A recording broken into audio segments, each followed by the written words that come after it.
We begin tonight with pushback from some South Bay restaurants as the city of Chula Vista is making them shut down COVID-era outdoor dining spaces. Good evening and thank you for joining us. I'm Carlo Cicchetto. I'm Marcella Lee. The outdoor parklets, as they're called, became a popular way to still go out and eat at the height of the pandemic. CBS 8's Brian White joins us live along 3rd Avenue, where changes are expected soon. Brian? Well, outdoor dining spaces like this one at the Vogue Tavern here on 3rd Avenue will have to come down soon. The city manager sent letters out to businesses letting them know that they've got to take these down by July 30th.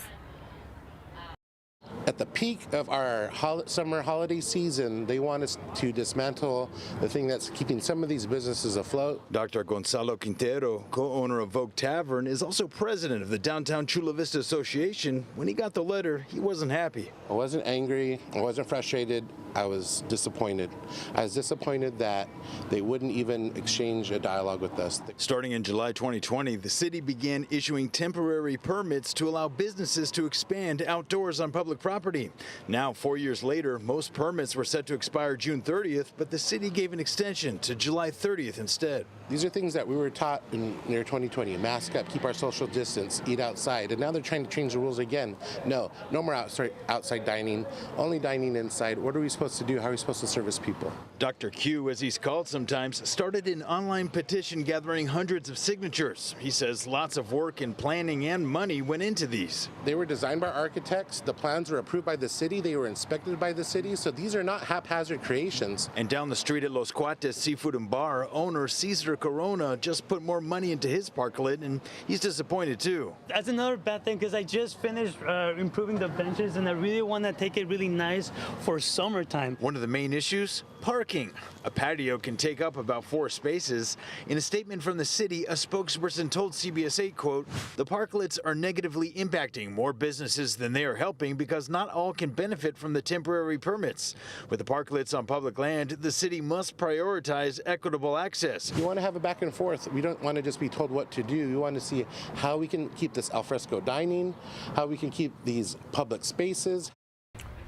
Now, even though those letters did go out saying that these need to come down by July 30th, the city has decided to go a step further to support summer activities. They've decided to set a final deadline of September 2nd. That's Labor Day.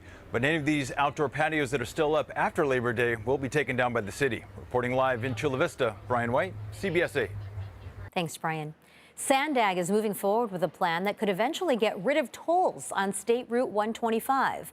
Last week, the board of directors approved a study that would provide a detailed timeline and cost assessment for dropping the tolls. Supporters like Chula Vista Mayor John McCann say allowing people to use the 125 for free would not only reduce traffic congestion, but also improve equity in the region.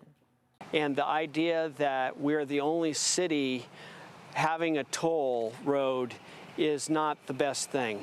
We want to make sure that we have a freeway just like every other city.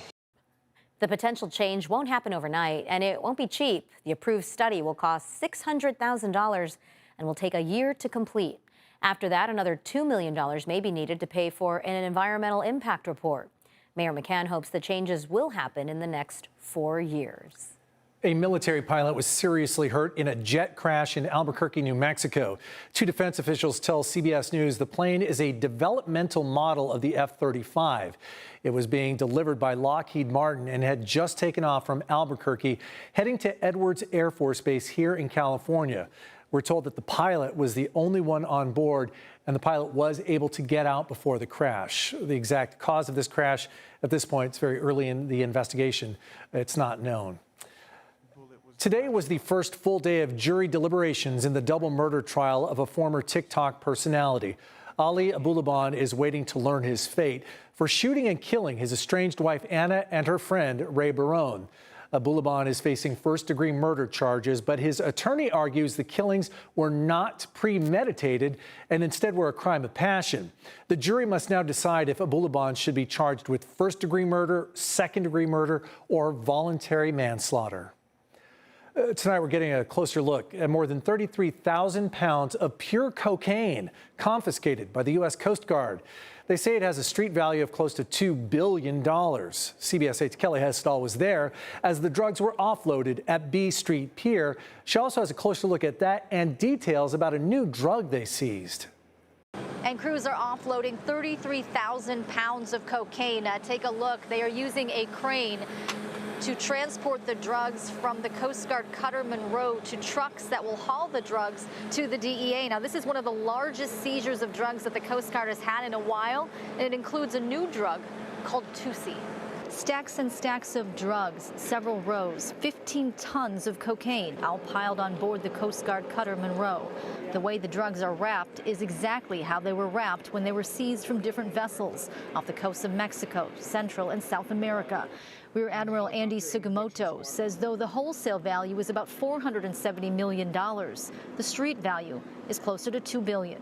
If I was to sell this commodity just as it is, that would be $468 million. And then the next person takes it, and in order to make a profit on it, they'll cut it with any number of different substances and then sell it again. And then it gets stepped on as it goes down all the way to the street so that everybody can make a significant profit on the way. And so when it's finally sold on the street, it's not the absolute pure cocaine that you see here. He says the 8 drug busts happened from February to March, and this large airplane-like drone was used in some of the investigations. Besides cocaine, crews seized marijuana and a new drug that's out there called 2C, which is also known as pink cocaine.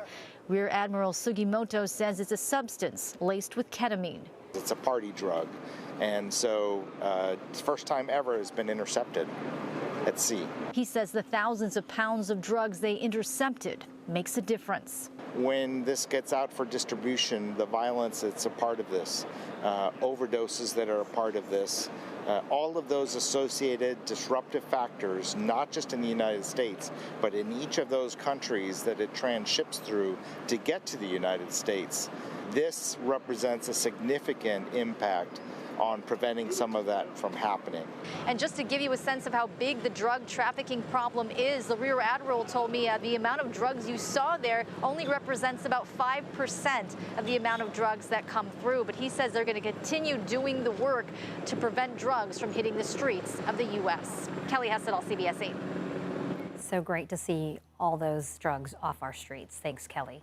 Talks about the future of Green Oak Ranch, which is up for sale, are ongoing tonight. We first told you about this last night, and for decades it has hosted RV parking for low-income families and summer camps. Now, county supervisors are negotiating a possible purchase of the property for a new mental health hub. A large group of neighbors is expected to speak out, though, about the issue at the regular public meeting happening right now, even though the issue is not on the agenda. We will have much more coming up tonight on CBS 8 News, live at 11. A San Diego favorite that expanded across state lines has closed down one of its longtime locations here. Loyal customers at Sammy's Wood-Fired Pizza were disappointed to show up and see the restaurant closed in Mission Valley. CBS 8's Abby Black shares what's next for the popular restaurant and its workers. Sammy's Wood-Fired Pizza has been at its Mission Valley location for nearly 30 years. It says that it was forced to serve its last slice of pizza yesterday, and now they're packing up. The doors were open at Sammy's Mission Valley, but closed for service. Roger, they're closed. I'm going to have to go. So sad. Roger and Delia Talamantes were hoping to have a lunch date at one of their favorite restaurants. They're closed forever. They're not open anymore? No. How can that be?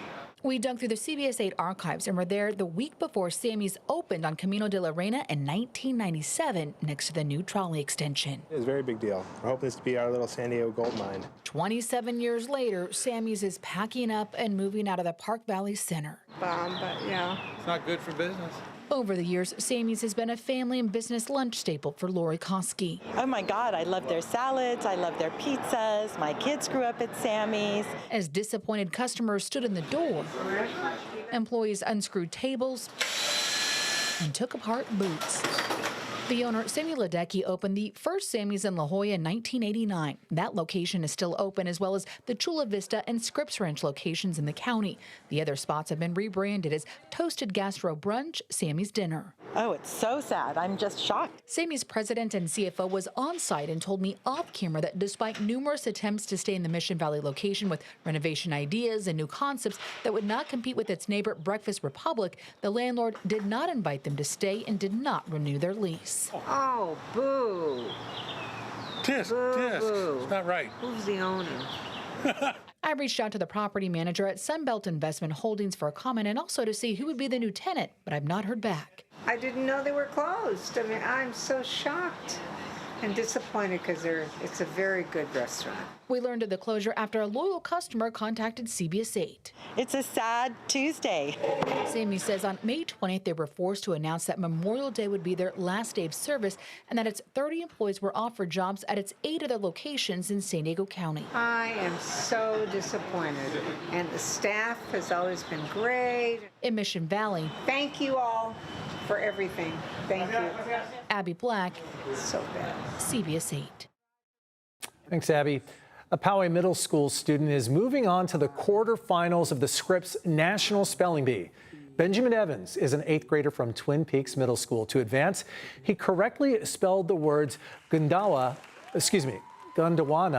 and lycopene. He also answered the question, what is a symposium? Evans qualified for the National Spelling Bee after winning the regional in March. The National Spelling Bee ends Thursday. Benjamin, we wish you the best of luck. We sure do. We've had a couple of winners from San Diego through the years. We have. Hopefully Benjamin. Let's get another one. Yeah, exactly. California wants to save you time and make it easier to access certain DMV services. You know, every time you got to go to the DMV, you think, oh, I'm going to be there. Well, we're going to have details on a quicker program still ahead.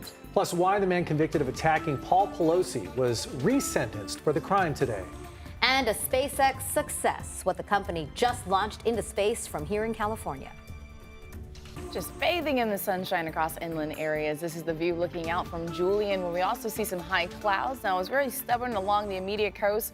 We could see a little bit more of an afternoon clearing. I'll let you know why